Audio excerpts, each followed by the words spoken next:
Hey everybody, what's going on? Happy Monday. I am Greg Sussman, joined today by Davis Maddock of DailyRoto.com to help me break down the 6 quarterbacks you want to target and avoid in your fantasy football drafts. Davis, what's happening, man? Not much, man. Very, very excited. We got preseason action under our belts now. The season is here. Finally, the season is here. We've waited way too long, so let's get right into it. The quarterbacks you're targeting in the draft, they all kind of have the same characteristics. So let's start at the top with your boy Kyler Murray. Why are you in on the first overall pick? So the first thing that people need to know about drafting your quarterback in fantasy football is that you're only drafting for ceiling. That is the only thing you care about because, just getting a QB 14 season and having that play out over 16 games just is not worth it's just not worth a ton because you can get whoever you want off the waiver wire most weeks. So when you're drafting a guy, you got to look, can he be the top overall quarterback in fantasy? And Kyler Murray definitely can. He was a 1,000-yard rusher at Oklahoma. He's going to bring that skill set to the NFL. Rushing is the number one most important thing a fantasy football quarterback can do. And Arizona has to be considered one of the favorites to lead the NFL in total plays ran with the Cliff Kingsbury air raid. And Kyler, you can get him in the 8th, 9th round right now. And I definitely want league-winning upside in the 8th, 9th round. Kyler Murray's not costing you anything at the moment, or anything significant, I should say. And you let all these other big-time quarterbacks pass, the names go. But the good news is you get Kyler Murray a little bit later, you get all those points that come with those legs. Speaking of legs, you get to Lamar Jackson, obviously has a lot of question marks surrounding his ability to throw the ball. But in fantasy football, that may not matter. Lamar Jackson going even later than Kyler Murray, and very well could be worth it. So Lamar Jackson, actually probably even more so than Kyler, has the ability to totally break fantasy football in 2019. When asked about the record for rushing yardage for a quarterback in a season, head coach Harbaugh said, take the over for Lamar Jackson. Lamar Jackson added 10 pounds over the offseason to hold up to even more carries. He had, 400 carries in college, never missed a game with injury. We could be looking at a scenario where Lamar Jackson passes for something like 3,000 yards and 18 touchdowns, but also could add, he could add 1,000 rushing yards to that and be his team's primary goal line back. Lamar Jackson could score a truly absurd amount of fantasy football points in 2019. And guess what? If he doesn't, he's so cheap, you just cut him and pick up Matt Stafford or Andy Dalton or Ryan Fitzpatrick or whoever has a good matchup that week. But Lamar Jackson, for real, has the ability to win you your league in 2019. Being able to rush for 1,000 yards and being a goal line back, if that was a running back, you'd be a second-round pick at the latest. Lamar Jackson's going way later, and he's a quarterback. There's so much more value that you can get by drafting Lamar Jackson and just hoping that he can throw the ball at all. Lamar Jackson, a steal later in drafts.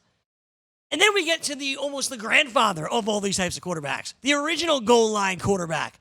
And that's Cam Newton, whose value is not what it should be despite finishing as a top 5 quarterback when he's healthy each and every year. How much do you like Cam Newton this year, Davis? So Cam Newton is definitely my most drafted quarterback on draft in the best ball championship, and it's pretty easy to see why. If you look historically at who Cam Newton has played with, you'd have to say, okay, who's the best pass catcher he's ever played with? The answer is either age 32 Steve Smith, it would be fat Kelvin Benjamin, or it would be age 29 Greg Olsen. Now you look at this offense and you see, okay, he's got DJ Moore. He's got Curtis Samuel, who no one will shut up about how good he is. He's got healthy Greg Olsen. He's got the best pass catching back in football in Christian McCaffrey. And you say, okay, this offense looks incredible. Cam Newton is healthy after having his offseason shoulder surgery. And he was great last year before the shoulder injury that he got. So why is Cam Newton going so late? He runs. He's got this great offense. He's got Norv Turner, who is this historically great play caller. Cam Newton's ADP makes zero sense to me. Cam Newton finally has a good supporting cast around him. They're young and exciting. They're only going to help him, again, with passing the ball. You know the legs are capable. You know he's going to be that goal line back, and you know the coaching is going to push him forward into the upper echelons of fantasy football leagues. Cam Newton, Lamar Jackson, Kyler Murray, they're all similar, and they all should be in consideration to be your starting quarterback. As similar as those 3 guys were, the next 3 players are also kind of similar, as in they stand there and they throw a lot, but not as much as you need. And that goes with, the GOAT, Tom Brady, someone you're avoiding this year, Davis. So I think this point is really instructive to people who don't do fantasy football, as seriously or as religiously as a lot of us. They see Tom Brady, they see him going in the 14th round, then they go, "Oh, I'm taking Tom Brady. Tom Brady's the GOAT, the MVP, all these Super Bowls." But you actually look at what his fantasy output has been the last few years, and it's not great. He is 1.5 yards worse per adjusted attempt with Rob Gronkowski off the field versus Rob Gronkowski on the field. The team took a super run heavy game plan into the playoffs last year with Sony Michel and Rex Burkhead. They're pretty likely to do that again this year, adding Damian Harris into the mix. And as you alluded to, so many quarterbacks now pass the ball. You go down to Nick Foles, Matt Stafford, Andy Dalton. Those guys are all going to have comparable passing numbers to Tom Brady this year, but none of these guys add anything with their legs, and that just keeps them from being, fantasy football championship caliber quarterbacks. If you're just getting into fantasy football, you'd want Tom Brady, and I understand that.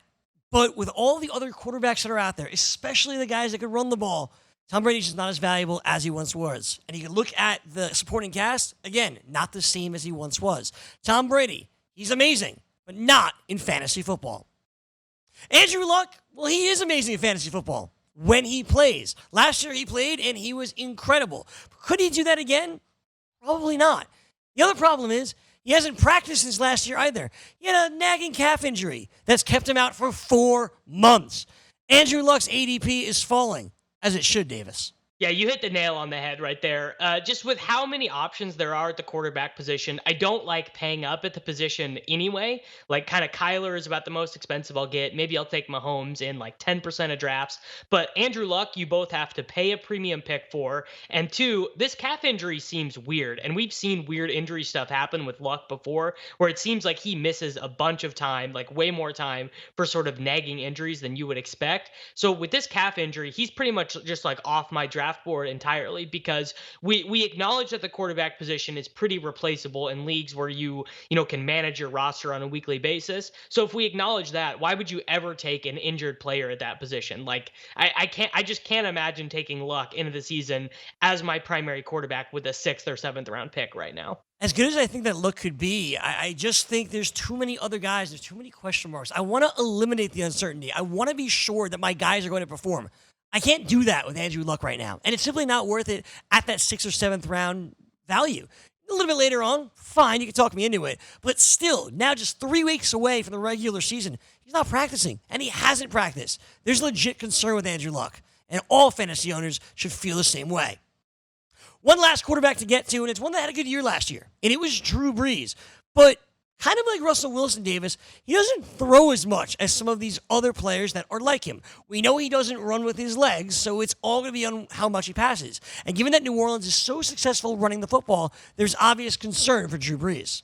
Yeah, again, you hit the nail on the head. The problem with Brees is not even his effectiveness. If I actually thought that Drew Brees was going to throw 620 passes again, he would be a value for me where he's going right now. But everything New Orleans is doing is going the other direction. They gave Latavius Murray real money in free agency. Each of the last 3 seasons, their pass attempts as a team have declined by at least 5%. Like, this is a team that is like shifting to the for real ground and pound offense. Now, they don't always do it at home.